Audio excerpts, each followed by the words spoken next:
This is called Poetry Slams Do Nothing to Help the Art Form Survive.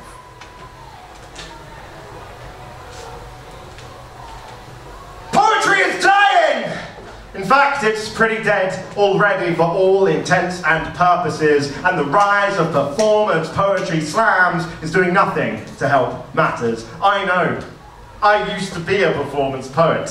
Named after a brutal wrestling move, the early slam poets railed against what they pejoratively referred to as page poetry.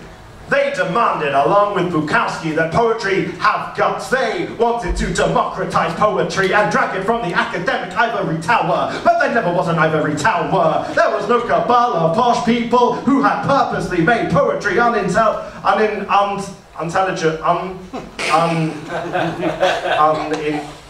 difficult to understand. Poetry has always been words on a page, open to anyone. The politicization of art and the drawing of sectarian lines continues to damage poetry to this day. Like sipping a fine wine, reading poetry cannot be rushed. It reveals its pleasures over time, rewarding the careful reader with something new and beautiful each time. It runs bang against the quick grain of our quick fix culture. It is already a lost discipline. I have taught poetry to hundreds of children, but one of them can name me a poet beyond Shakespeare! I have performed at many poetry slams. The audience is almost always half drunk. And if you want to win, you have to pitch your poem pretty low. The result is a scene rife with the poetic equivalent of knob jokes. And plenty of actual knob jokes. Most slam poems are not strong enough to be published in even minor poetry journals, and that's fine. Fine. Maybe they don't want to. And why attack the poems that do? It's like there's an Oedipal urge to destroy the poetry that made it. We cannot allow slam poetry to replace the role poetry plays in our lives. The threat is there. Poetry, like all art, whispers its message, and we must learn to slow down and take the time to hear it. Thank you. Yeah. So let's welcome our first judge to the stage. Please make some noise for J. Arthur Prufrock.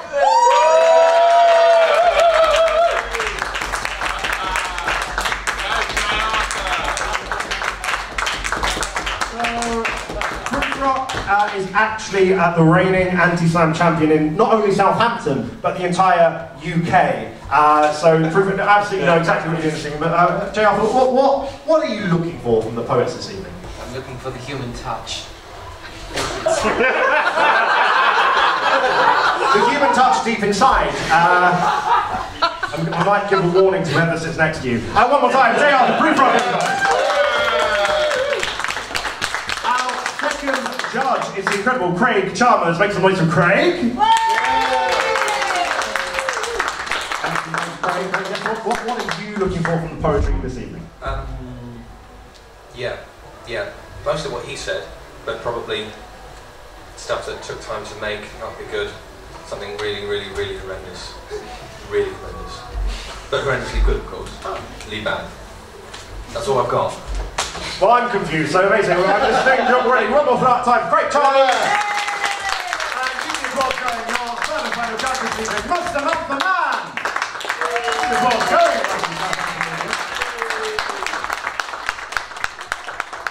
Samantha is a veteran judge of the anti-slam. I think maybe at least a dozen shows so far. So you're very experienced. What are you particularly excited for from Southampton's anti-slammers this evening? Well, I don't know if excited is really the word to use, but I think it's important to give people who are not fortunate enough to live in the capital a chance to compete at the same level. And that's really why I made the journey down here via Reading. I'll have you know.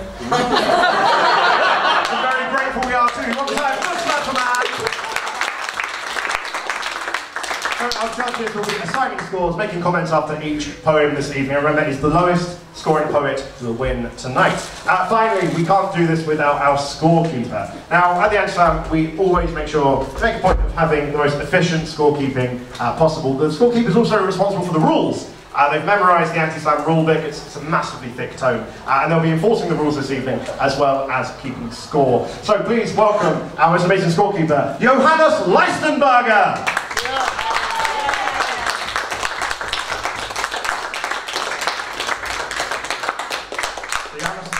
All the way from Stuttgart this evening to help us out at the Southampton anti-slam. Johannes, how you doing, man? Yes, hello. I've had a lovely day in Southampton. I have been to the Titanic Museum, which was very confusing because in Germany, if the ship sinks, we do not open a museum for it. We hold a public inquiry. I suppose next time we should plan a little more carefully for unforeseen dangers, like an iceberg in the middle of the Atlantic in April. Okay, thank you. Johannes Leistenberger. Normally at a poetry slam you can't have singing or dancing or extra people or musical instrument, props. Anything goes this evening, so poets, enjoy yourselves. But before we kick off with the anti-slam first round proper, we are going to have a sacrificial poet, and that is going to be last year's champion, the incredible, and please make some noise for your sacrificial poet, JR the Proofrock! Yeah!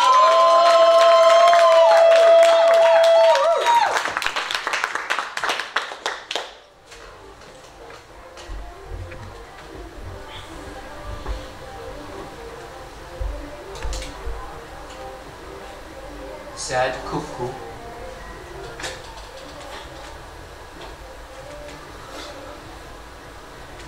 And I have come to know you through your withered ways and emotions. Full stop, pulse heart, and a wing like neat maracas.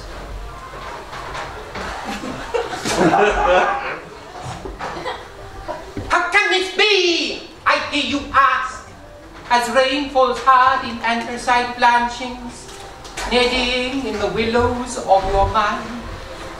Neddy, Neddy, willow. Dos pasos perambulator. I am a tankard, brim-top full of darkling ale, and though you may drink me down, down, down to the depths and dregs of degradation, still I rise, rise, rise. My runs cuppeth over and spills of lullings, lovely lullings, long, lush, lovely lullings, lullings of the womb, the first womb, wherein spirit itself entered, and on the third day, the stone began to speak. The train is coming. From far away, the train is coming. It's getting closer. The train is coming. Please stand clear of the platform edge. The train is coming. Can you hear it? Chuff, chuff. Can you hear it? Chuff, chuff. The train is coming. Chuff, chuff. The train is coming. Chuff, chuff, chuff, chuff, chuff, chuff, chuff, chuff, chuff, chuff. It is a steam train. Whistling through the myriad shards of your diaspora, wondering what secrets you encode on moldy clay pits, on cold and frosty clay pits. Here we go. Oh, I have come to know you. Yes, Oh, I have come to know you. But tell me, do you know me? To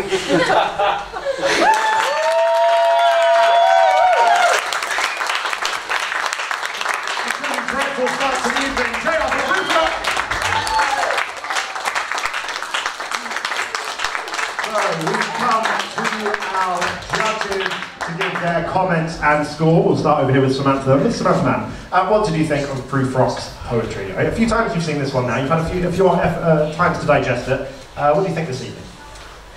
Well, it's interesting. It becomes more frightful in one's memory than it was in the experience, I suppose.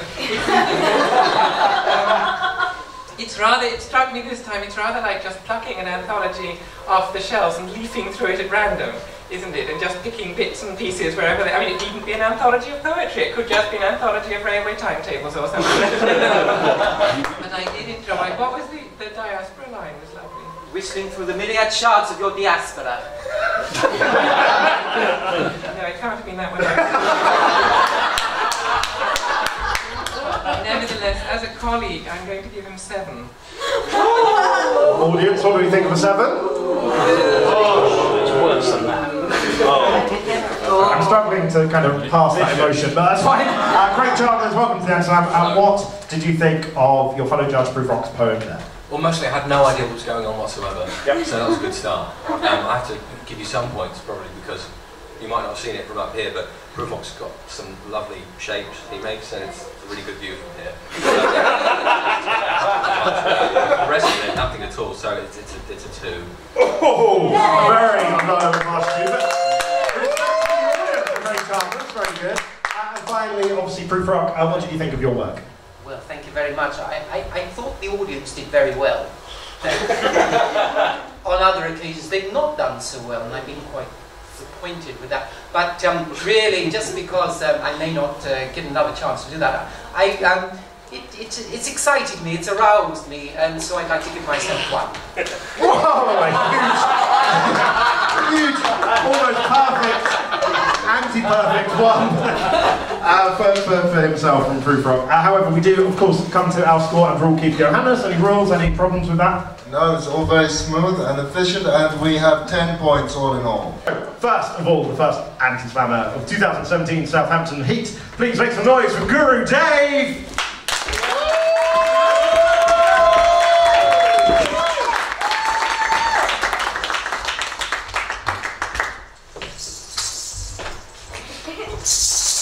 I'm Guru Dave, and this is a poem of great depth and spiritual importance. It's called Shaman.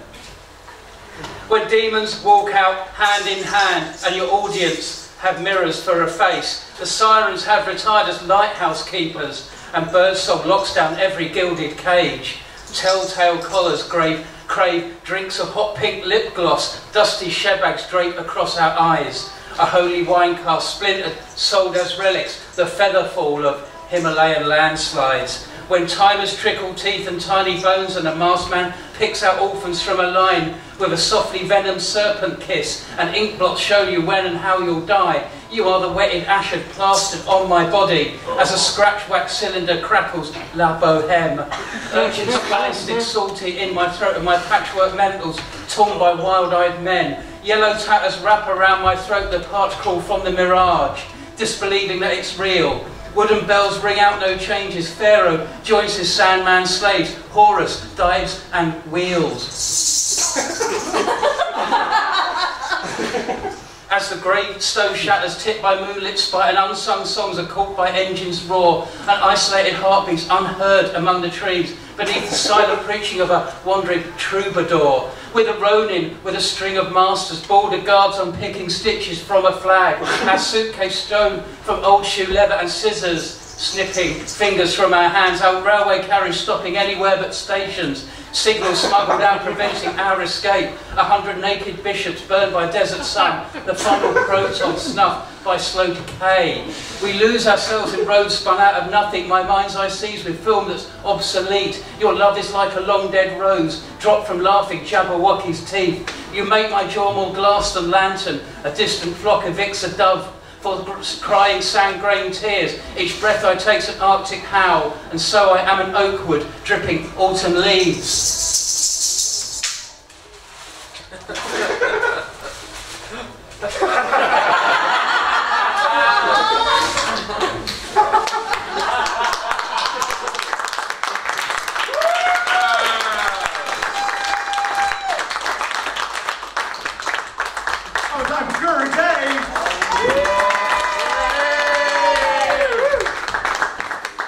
Samantha Mann, what do you think of Guru Day? Well, I suppose that's what I would call non-stick poetry, in the sense that I tried very hard to attach my concentration to what was happening, but I couldn't keep my attention on it. It was jolly boring, wasn't it? Quite monotonous. I've no idea what any of it was about. There was a couple of lovely moments when you shook your whatever that. I don't know if we have to talk about cuts or appropriate. It was certainly an event, and that was that. I mean, even the leaves falling. I thought, yes, wonderful to give us something to think about. So that we, I don't know, a 3 or a 4, I suppose, if I'm being nice. Which one? 3. 3! Oh, right. No, it's yours. It's not. Proof rock, what your... God, okay. I believe it's rough and smooth. He gave it to me. I cherish it with all my heart.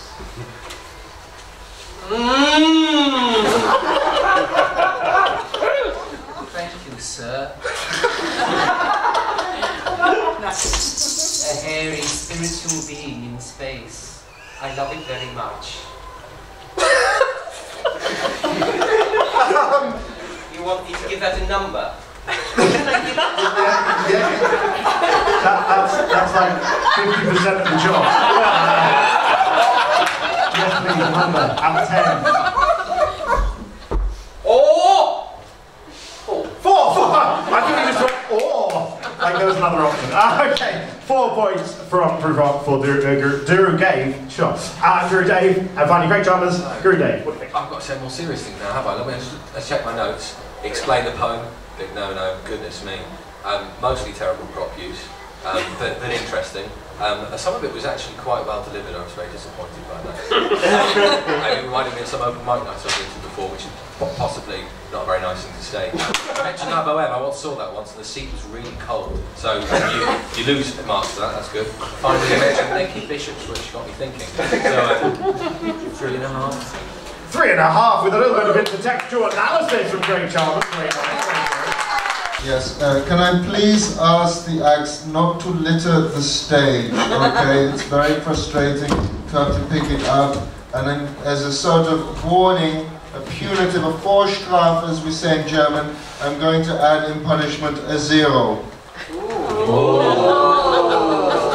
you're adding in a 0 to the score. Does that check? What's that give? Well, the score is unchanged then. Okay. 10.5. 10.5 points! Guru Dave, one more time. Alright, Lagan and Susanna here in Southampton go crazy and wild for his lordship, Von Hoofia. Yeah!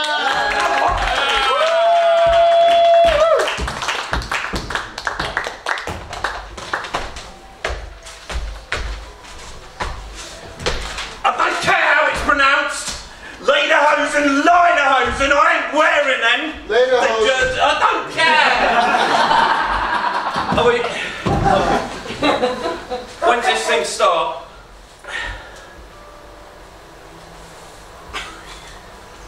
Are you judging me or something? Yeah, you know what that is? 7. It's a number, innit? And what's that under there? Not me. No, not me. I am not a number. Now this is yeah, Giles Von Hoofia here. Oh, it's just been quite a long time getting here, really. Just anyway, bit of the old context. No, I don't need any context, stop that. I'm not having it, I'm not having it, I'm not having it. Don't have it. There, that's about, shit and... Anyway, yeah, there's a man I do admire who I thought no, actually, sod that. Southampton is a nice city. Even for people in wheelchairs, we lay a ramp on. Oh. Even for the people, yeah, we get a ramp laid on, and if you've got a pram, the pram can go on the ramp, which is on Southampton.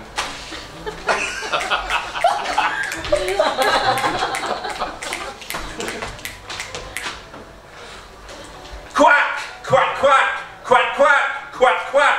The English duck says go back, go back.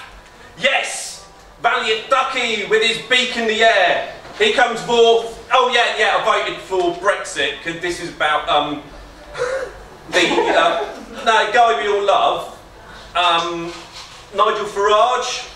Yeah. He starts off.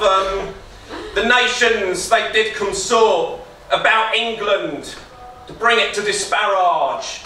But one man arose with his pale brown nuts in his hand. I mean, it's his nut brown ale in his hand. That man, that Nigel Farage, said, "Hey EU, no." And I like to sometimes say, the EU is like, "Hey you."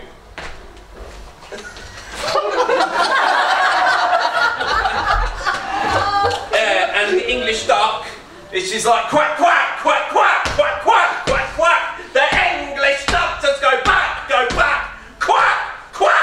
3 minutes. Quack! Like the... Go in then. I just wanted to be loved, you know. Coming straight over to Proofrock, you got a little bit bombarded during that piece, but remember, you are judging the poem. So what do you think, Proofrock? I really, it's hard to talk. I'm traumatised. No, take it away now, won't you? He hurt me. Hurt me inside. But I still have my leader. I feel I must give 5. Fortunately, the judges are not swayed at all by audience reaction. Great Chalmers, what did you think of that? His Lordship Von Hoofing, I'm going to consult my notes again. She's really good for the cameras. He did some interesting, horrible, wobbly acting when he came on the stage. That was particularly terrible. There was almost no poetry to speak of. Interesting. Utterly directionless. Also voted for Brexit. And interesting Farage rhymes. Surprised you didn't say barrage. Did you say barrage? It doesn't rhyme with Farage. You may take superfluous comments into your consideration of judging, Greg Chalmers. 2. Fantastic! 2 points!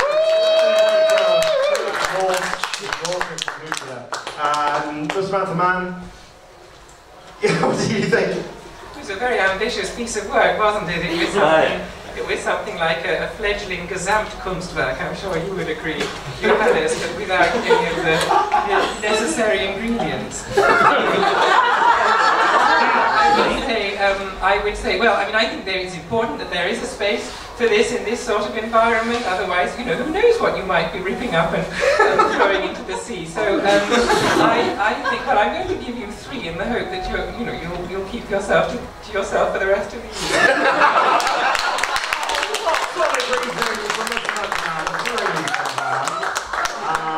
Johannes, you had a bit of a pronunciation issue at the beginning, but overall the poem and the score.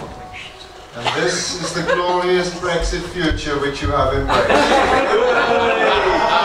I'm not racist, by the way.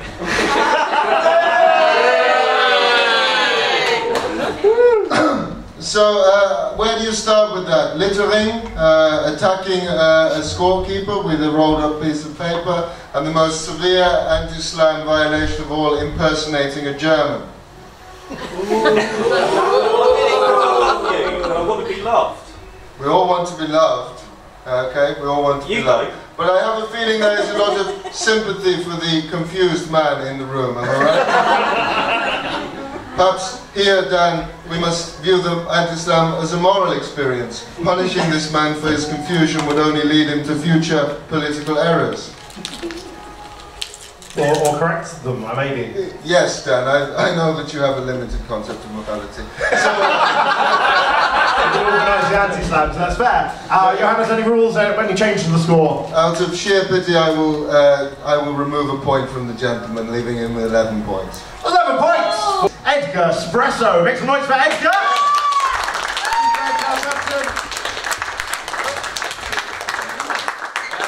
Hello.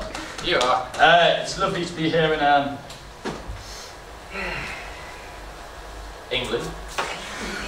My name's Espresso.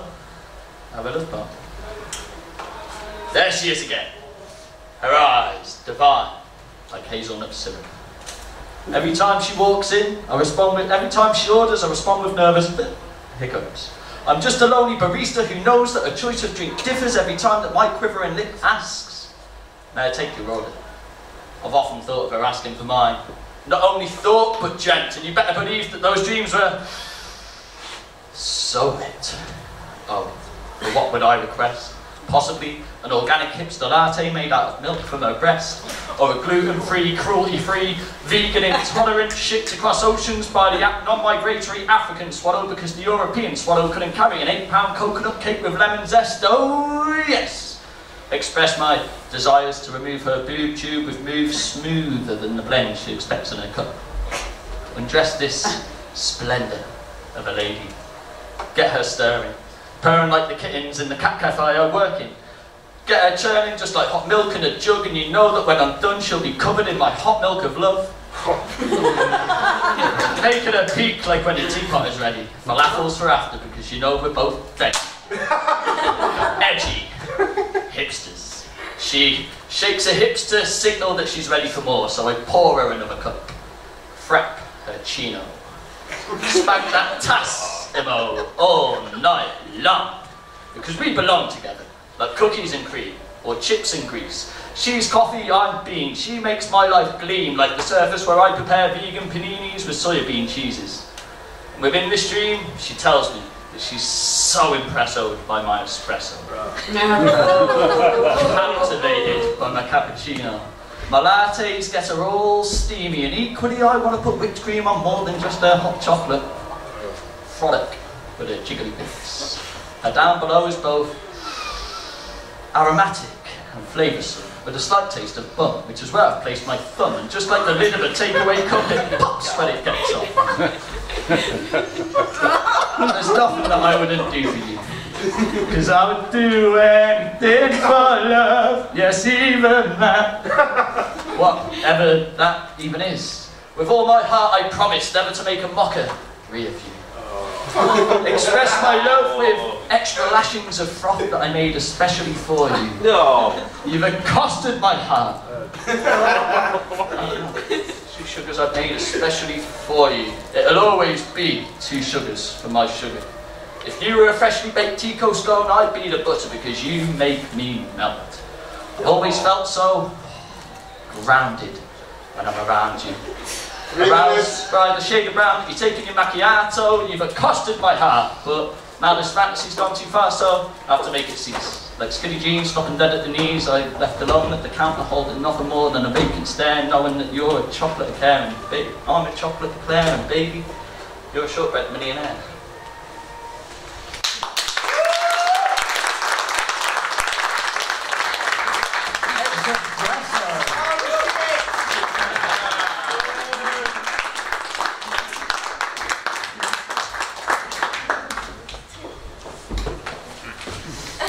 Okay, Craig Charles, what do you think? It's not my name, Dan. Craig Chalmers, what do you reckon? Yeah, sorry, I'm conflicted, totally conflicted, you know, because I've written some notes here. You mentioned wet dreams. That's actually not one of the notes. Sorry. Quite well delivered, I put. In brackets, possibly too well delivered. I know. It was in that special performance poetry way, which you either hate or you love, or whatever. I don't know. You know what I mean? I hate or love, I feel ambivalent about. I feel like it's the last one for you. Possibly. There was a horrible singing bit, so no marks for that. Brilliant puns. I mean, it was actually quite a sweet ending. I'm not sure it just 6. 6 and a Fruit Rock. What did we think of the coffee-based poetry from Edgar Espresso? It's lots of very interesting imagery, which was very powerful, and it had an effect, I must admit, on my body, and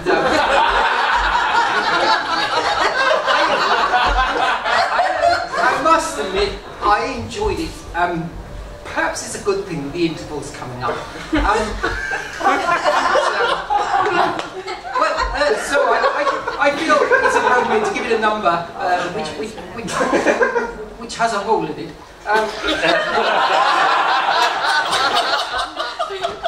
That number shall be a 6. A 6!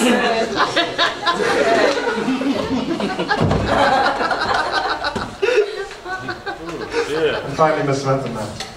Well, I would like to say that I think in the current climate the subject matter of your poem was particularly ill-judged. What with, in the wake of the Harvey Weinstein allegations and so on, I don't think it's particularly entertaining to talk about demanding breast milk from a woman who you are simply serving coffee to. I don't know anything about her at all. I find that quite offensive. On the other hand, I also crochet. Fussy, but not badly done. So I'm going to give you a 4. 4 points. Samantha Mann.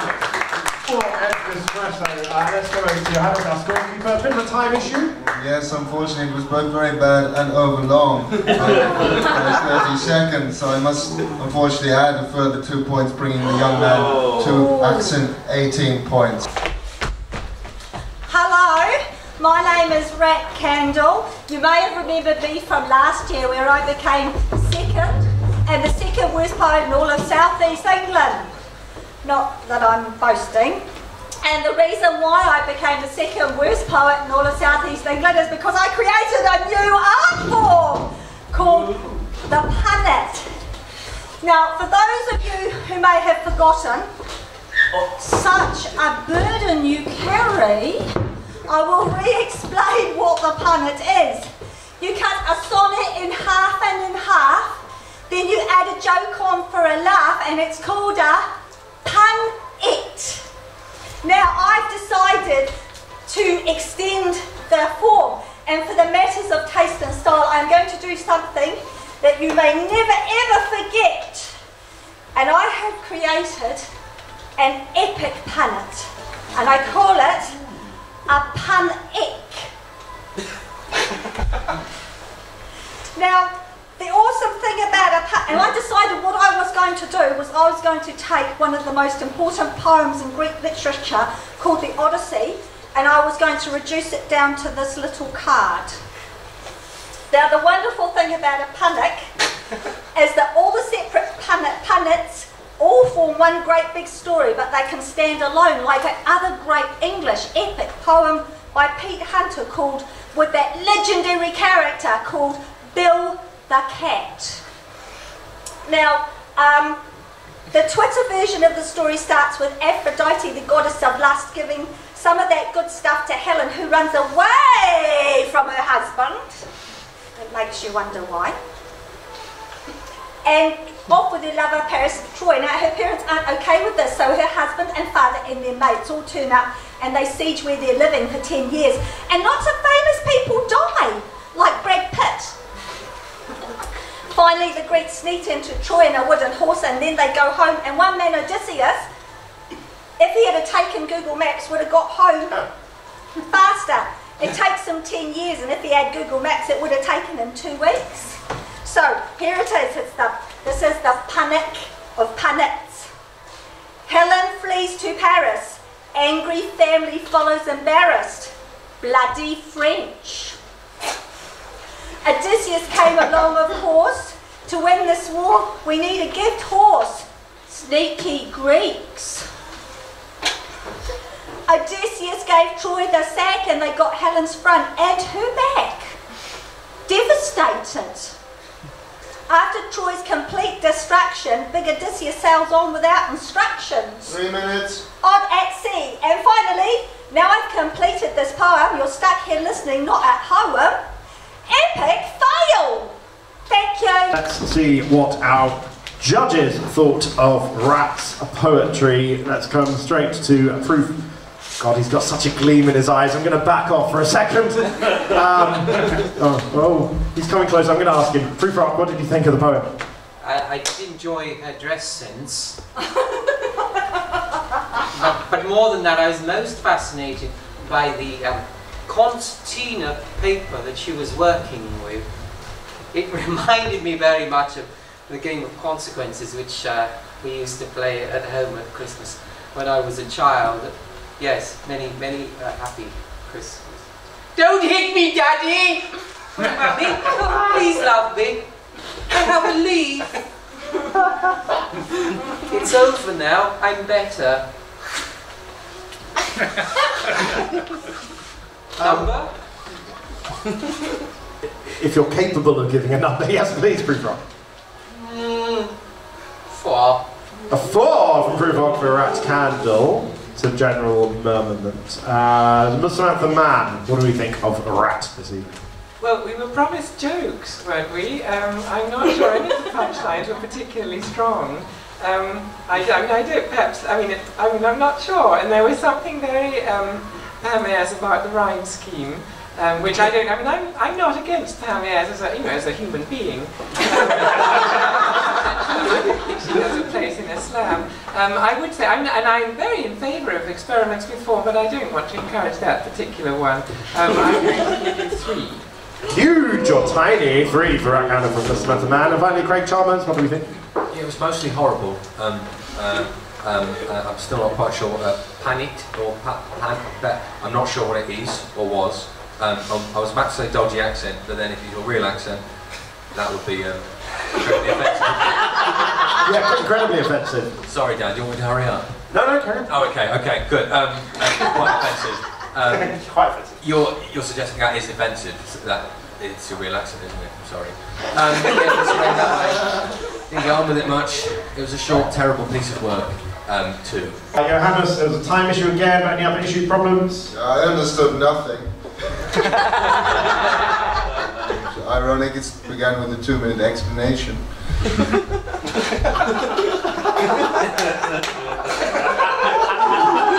The people in this town are very strange.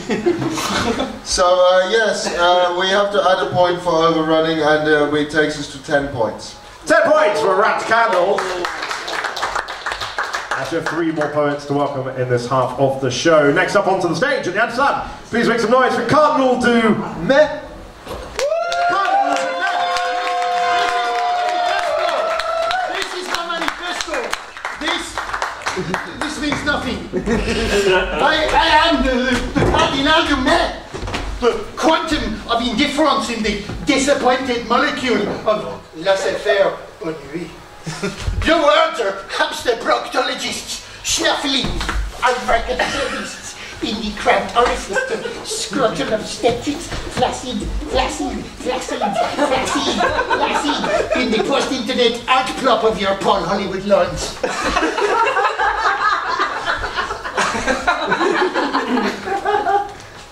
Existentialism? No.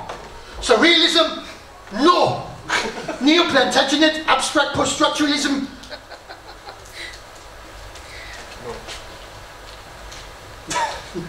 No. Big poetry? I can sit on those gerbils. I am not the poet of poetry. I am the Edpo of Edpo. Oh, look, I'm cherry tomato spoken word. Hemorrhoid on the van of your moral compromise. Yeah, go on, read me your climate change poem. Off your iPhone. And your personal struggles with your bourgeois grammatical nutrition. No, that's never boring. Now you're going it alone on your proto-fascist bloc sphincter legume. Wano, give me your launderettes of herbivorous postmodernism, your swirling underpants of Weetabix version. I'll give you 5 a day, every day with plenty of roughage. The lewd poetry of raw cucumber, carriage, cucumber, child, Chinese leaf, decaf coffee, jammy dodgers, kitchen roll, toilet cleaner. Mail, that's my shopping list.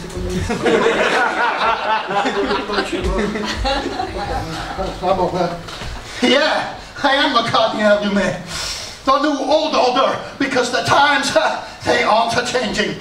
So, eat your fucking vegetables and despise them for their intransigence. Eat your fucking vegetables with your Paul Natal interment spoons and your Arab Jeremy serviettes. You can eat them with the inconsequentiality of your own fabric-soft and verbal potatoes. Legume!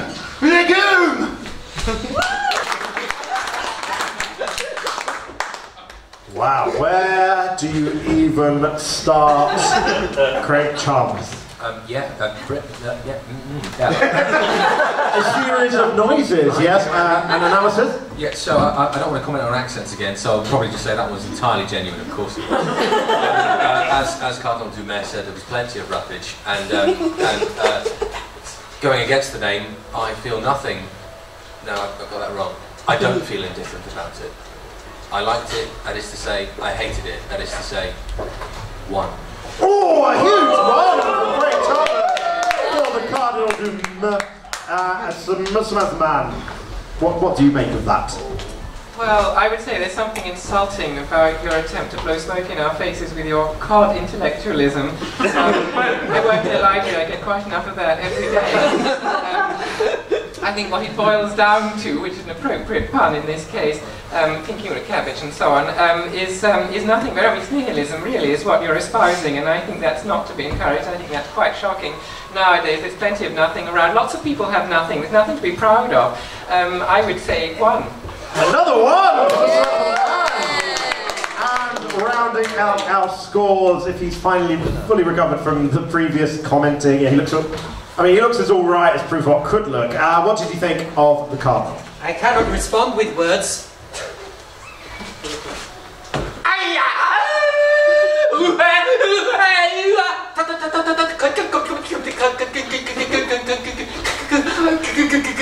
I learned this earlier on this evening. 2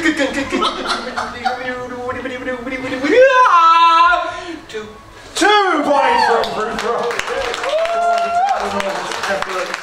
I've got around those short and impactful, Home Johannes. Any rules, anything's going on? Well, aside from the obvious cheapness of impersonating another European nationality for humour, I would say it was immediately clear the man was not French when he finished a minute ahead of time.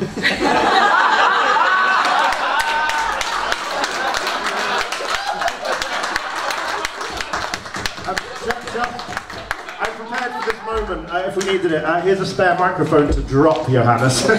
Yeah, it's alright, I'll drop it, but I'll pick it up again straight away. Yeah. Okay, there we go, good. Excellent. Johannes, score, comments, any other changes? Well, a minute ahead of schedule, it's the lowest score of the evening with a point deducted for punctuality. That is 3 points. NSFW, just so you know. Make some noise for Tamburlaine Fitz Carpet!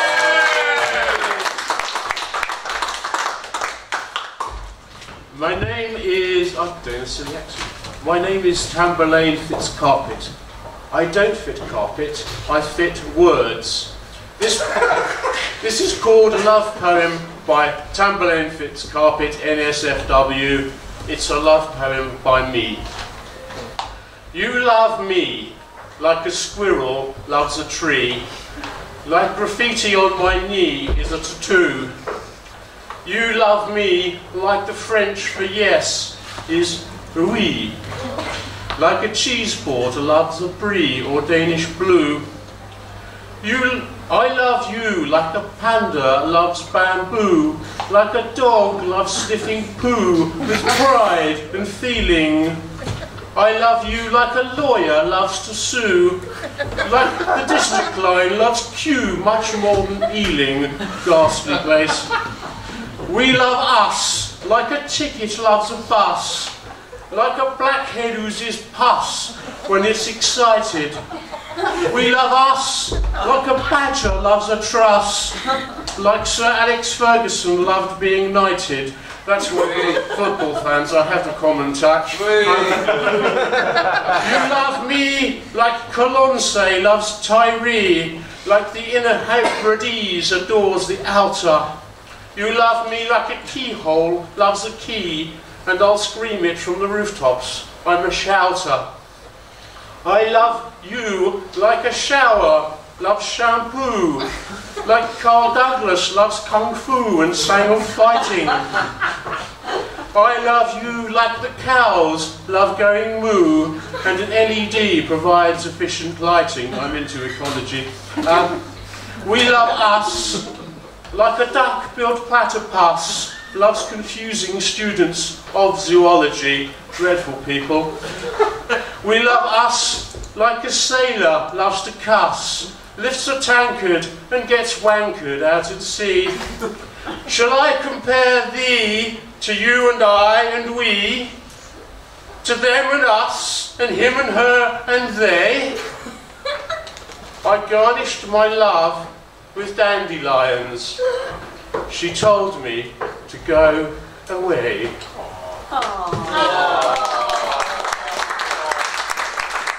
NSFW, apparently great troubles. What did we reckon of Tamlin? Yeah, so, I'm doing this again, aren't I? NSFW, is that supposed to be not suitable for work? I don't know. I don't know, could be quite suitable for work. I mean, dogs do like sniffing poo. There were lots of truth to the rhymes, you know? I think I was starting to connect. Yeah, silly asides, that was nice. I don't quite know where I'm going with this. I'm going to say 5. Gasps and shock from the audience, Craig. You had them on side. I feel like you may have lost them now, but that's okay. Samantha Mann, what did we think of Fitzcarpet's poetry? Well, I'm filled with optimism every time one of the performers comes up to the stage, and then there's a sort of gradual deflation as the poem goes ahead. I really enjoyed the last line of that. She said something like, she told me to go away, and I thought, yes, there's a sensible woman. That is what's good for her. I would say that's worth about 2. Oh, a tiny 2 from Samantha Mann. And finally, dare I ask, Proofrock, what did you think?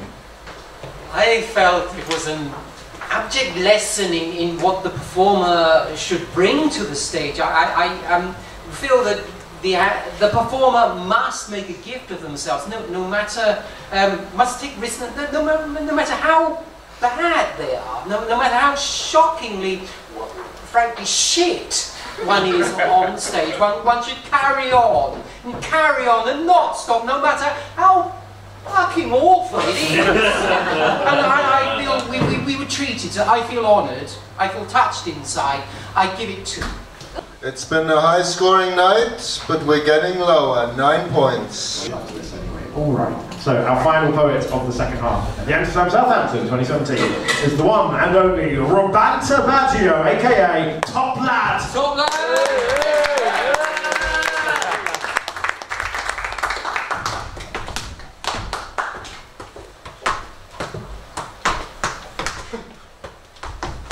Right. Football! Football! Football! Join in! Football! Football! Football! Football! Football! Right. So I fucking love football, and this is about football. Football. F-O-O-T, but all. Football. F is for feeling like you're fucking this bird, right, constantly, and she's like a real top bird, like proper MILF and that. And she's like, maybe sign 9 out of 10, and you're just doing her banging her for like a good minute or so, and it's bloody brilliant. O is for orgasms, because football gives me orgasms. I fucking love football. There's another O, yeah, because otherwise it'd be football. It's for more orgasms, because it's like multiple orgasms is what football gives me. T is for tits, because football is the tits. B is for ball, because you need balls for playing football with, otherwise there wouldn't be much point. A is for another ball, because if the ball goes out of play, then you need to have another ball, because otherwise you're just sort of waiting around and there's important things to be getting on with, like football. L is for lads, because football's all about the lads, and lads is about banter. I thought about having B for banter, but you actually need footballs as well, and that's sort of covered by the L, which is lads. The other L is for more lads, because otherwise there's just 2 lads, and then that's a bit awkward because there's no one to pick on. Football! Right, I love football, so I've written a poem, but that wasn't the poem. This is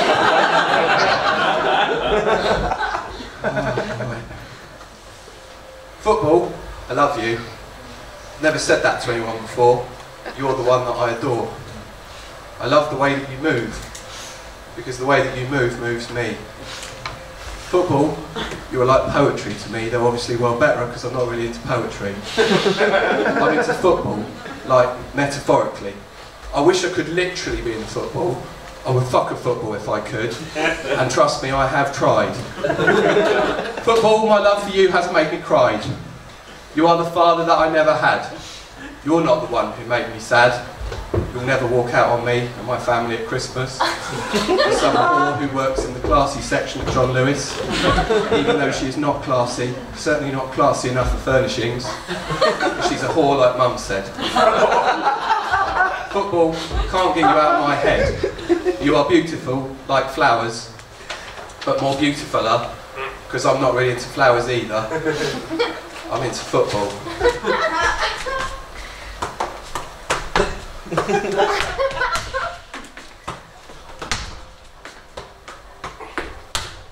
Sorry. 3 minutes. Goal! Thank you. I've lost the meaning of all words at this point, but hopefully our judges haven't. So I'm going to come to Proofrock. Rabanta, what did you think of his poetry?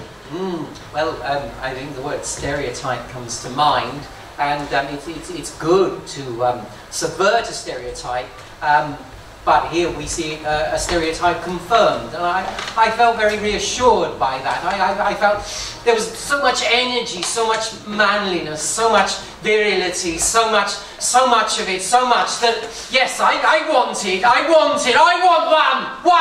one! One! A huge, teeny, tiny one for Rabanta Maggio. Top lad Proofrock. I wonder if that's the only time Proofrock has been called a top lad. Quite possibly. Craig Chalmers, have you ever been called a top lad? It might have happened. Yes. Okay, maybe it'll happen again tonight. Let's find out. Craig Chalmers, what do you think of the poetry? I think Rabanta did call me a top lad. Anyway, yes, he's a tyrant, isn't he? What horrible stuff. I mean, but goodly bad. And top banter, mate. Yeah. Thanks. I thought you might have called yourself Wes Hooligan.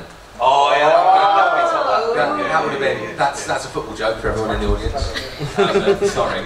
Marco Van Bastard. Oh yeah. I haven't got any more. Anyway, you support all the clubs. Very fickle as well. That's interesting. Or are you just a man? Just love football. Just love football. That I think to come across. It's just I hated it so much. It's also a one. Another one from Craig Chalmers, and finally, Samantha Mann, how's your name? Rabanta Maggio. Okay, top lad. Well, first of all, the respectful term is sex worker. I think that's important to bear in mind, even in reported speech. Secondly, that triggered some very unpleasant memories. The train past Wembley on certain Saturdays late in the year, and so I didn't. Particularly did not enjoy the physical part of the programme. Which was I thought quite unnecessary, didn't add anything to the piece, and just made us feel as though we were in mortal danger, which I would like you to address, please, Johannes, as the scorekeeper. But however, Miss Samantha Mann has just given the first 0 of the evening for Rabanta. What do we think of that audience? Wow. A shrug, a collective shrug. Fine. Okay, so Johannes. Well, as Samantha Mann highlighted, there are safety issues, but Dana, I have a question. Please explain this to me as a guest in your country. Today, England won the Under-17s World Cup. Yep. Did you know this? 5-2 against Spain. Yeah. So what happens between the age of 17 and what that man has become now? Fragile masculinity. Okay, that's a very highfalutin answer. Quite deep there. Johannes, what about the score? I'm adding 2 points for lack of regard for safety issues, taking us to 6 points. 6 points for Rabanta Maggio. 4 points. 4 points. Don't know what you're doing. I'm adding a further 3 points for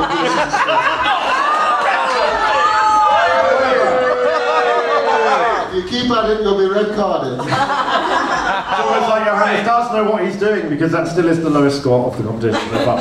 So we have to now have a top or bottom 3 for the anti-slam, because we're going to challenge our worst 3 performers this evening to create a new piece in our next interval. We're going to have 15 minutes, and those guys have to present a new work, which includes 3 things that you are going to suggest. Poets, you have to include Simon Cowell, shoelace and a pineapple, and a bathroom in your poem. And Johannes, we have to have a bottom 3 who are going to take part in this challenge to decide who the winner is. Who are the bottom 3 contestants this evening? Okay, moving. First of all, I'd like to say you've all been very bad. So don't feel disappointed. But, well, generally, but feel disappointed in the decisions you... But we will go from number 3. Third place was Tamburlaine Fitzcarpet with 9 points. Second was the Fußballjunger Roberto Baggio, aka Top Lad. 7 points for him. The clear lowest act for the evening was Cardinal Dumay with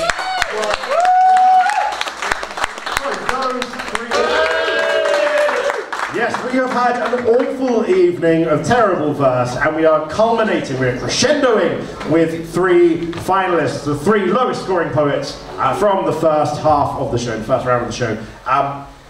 Okay, so I'm going to get them all up onto the stage in just a second. But I just want to say, so look, at the anti-slam, we've been very effectively, fairly, and efficiently judged this evening by our 3 judges. Can we have a round of applause for our judges, please? That's so well done. But the final is actually not decided by them, it's decided by you, our audience. So, get off the stage, go. Leave, get off, go. You're done, you're done. Get off, it's not up to you, go. Leave, literally leave. Go on, get off. What? Bringing my lease back. Come on, because the finale, ladies and gentlemen, boys and girls, is decided by you! Our audience, go, come on.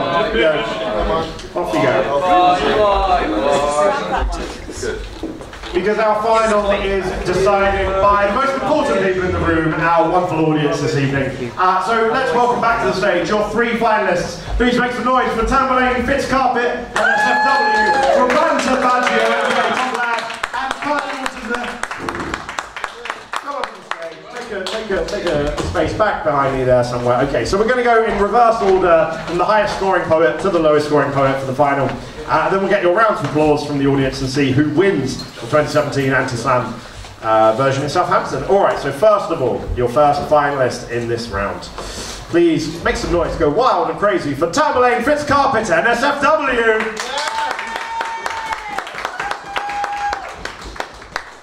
Thank you, my public. This is called Bathroom's Got Talent. My bathroom has got talent. It should win a talent show. My wash basin ties shoelaces in pretty little bows.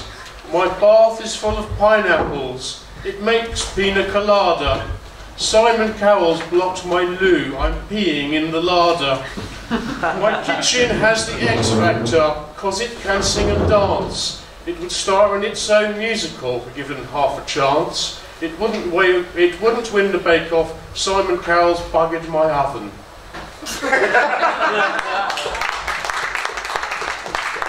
Tamburlaine Fitzcarpet to SFW. And yes, effectively reminding us that the poets had 4 things to include: shoelaces, pineapples, bathrooms, and Simon Cowell, effectively done by Tamburlaine. Okay, your penultimate finalist is Roberto Baggio, aka Top Lad. Make some noise! Seeing as you obviously love my skills, I've got one more skill for you. Can I get a sort of a drum roll for the skill?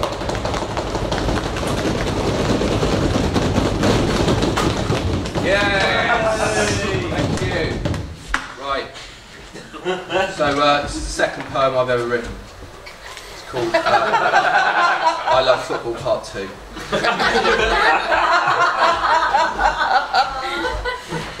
I love football. I think we've established that.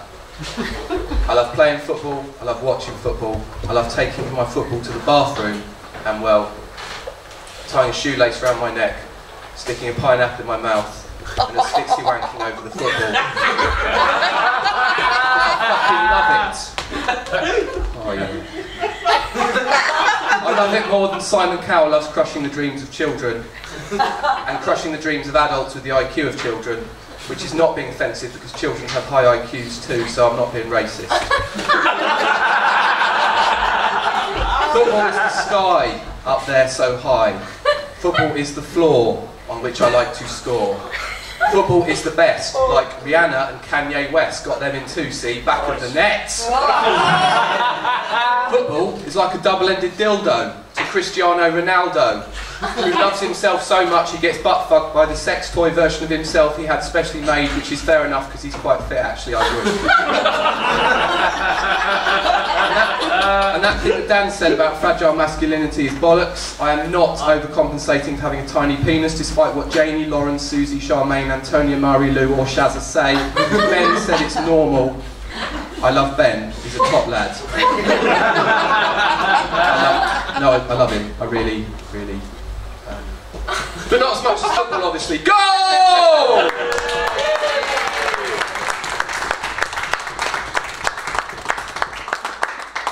Massively regret picking up the football. Okay, our final finalist of the evening. Go wild and crazy for Cardinal de Met.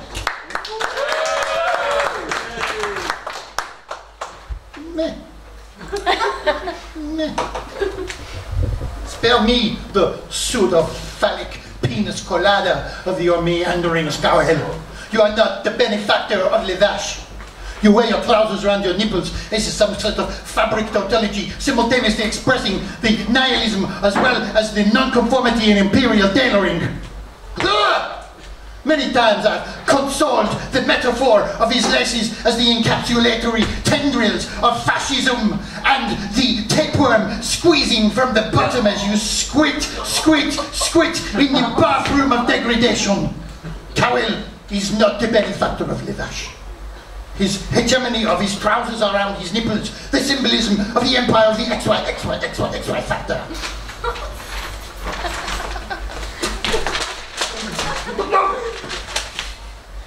Pineapples are not the only fruit, and his fruity coiffure is...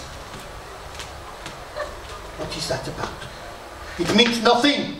Nothing!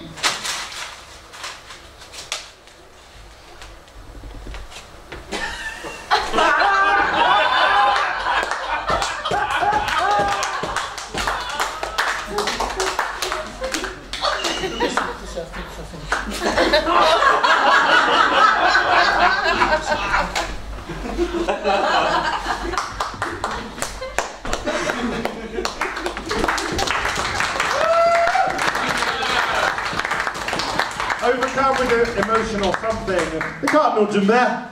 Okay, third place is a gentleman on the left in a terrible shirt, Tamberlin Fitz Carpet. Third place, Tamberlin Fitz Carpet. Oh, you have a second place. Second place is the duplicitous French impersonator, Cardinal May. Cardinal de Met second, which means our winner, Johannes, is... Roberto Baggio, a.k.a. Tom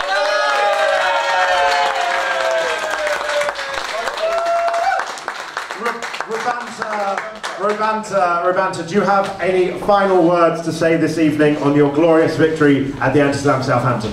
If anyone wants to go and football in the car park, I'm well up for it. A genuine offer one more time for your finalists! Yeah.